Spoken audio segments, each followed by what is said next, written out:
important training lesson, one that could be the very most important training lesson that you ever get, and it's something that we come across over the years time and time again that we see killing guys' gains. And to set this up properly, we want you to think about something for a second, because every time that you go to the gym, I guarantee you, if it's not today, tomorrow, maybe a week from now, or maybe a week in the past, you've come across more than one guy that lifts a lot of weight, that looks very, very strong because of the amount of weight that he's lifting, but yet his gains do not show it. His gains are not indicative of the amount of weight that he's lifting. There might be a very, very different looking guy that has a lot more muscle on him, standing right beside him, that's lifting a lot less weight. And we want to expose why that is for you today and give you the choice as to whether or not you want to be the guy that has the muscle or the guy that has the strength. Okay, they're two different things. They're not 100% related, okay? And we'll explain why, and I think you'll have a lot better understanding about how to train for muscle and how to train for strength. I'm going to pass it on to Aaron here to explain a few concepts to you. So basically, when you're in the gym and your goal is to actually pack on a lot of size, you want to stimulate the muscle. So that means you want to be explosive, keep tension on the muscle the entire time, control the negative, all the important key things that are going to break down the muscle fibers and trigger muscular growth. So the problem is all these guys just lifting heavy weight, they're using momentum to actually move this weight. You need to let your muscles do all the work, not momentum. So you've seen these guys, they're slugging around, twice as much weight as anybody else, but they're just swinging. They're bouncing the weight, doing things like this, just to train their ego rather than their muscles. Well, the problem is these guys get further and further away from actually building any kind of muscle, because anytime they want to lower the weights to actually train, to actually put on size, it's a huge shot to their ego. So the thing is to start off now. And if your goal is to pack on size, take a step back and watch out for any of the key indicators that are going to show that you're training with momentum rather than using your muscles.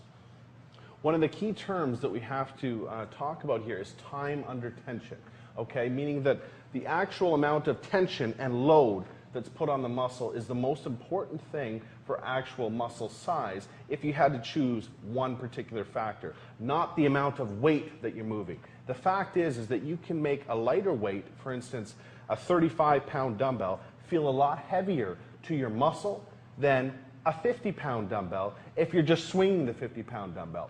Your muscle doesn't know the number that's on the dumbbell. Your muscle only knows the stress that it's under. So there are a lot of tips that we can go over with you here that is going to help you choose the correct weight and help you understand that you're working the muscle properly to trigger growth, okay?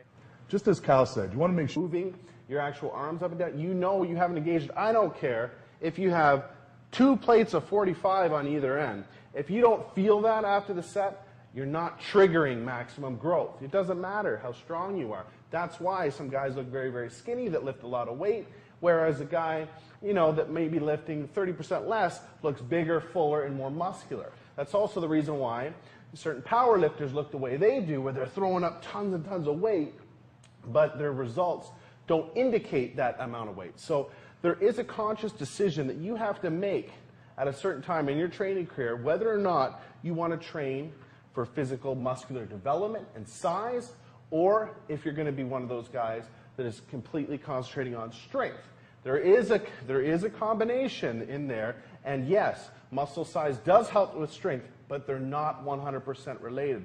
So you do have to be conscious of that, and you do kind of have to make that decision for yourself if your overall look and your overall size is more important than the number on the barbell. If it is, then these are tips that are really, really going to help you get to that goal that you're after. So as an example, Kyle's going to be doing barbell curls here. Now, his goal here is to put on size. So he's going to be choosing a weight that's going to put the maximal load and force those muscles to grow with appropriate stimulation on the muscle. Now, Kyle could easily do 245s on each side, but that's not going to stimulate growth. He's choosing a weight that's going to put the maximal load, and you can see him here applying all the 3 tips that we just gave you. Awesome. I hope you apply these 3 tips, and I hope these 3 tips are very, very useful for you, because you have to use them if, in fact, you want to reach your maximal physical development goals. If you so choose that strength is the most important thing, that's cool too. But at least now you have the choice and you know exactly how to go after what you want. Cool? Hope that helped.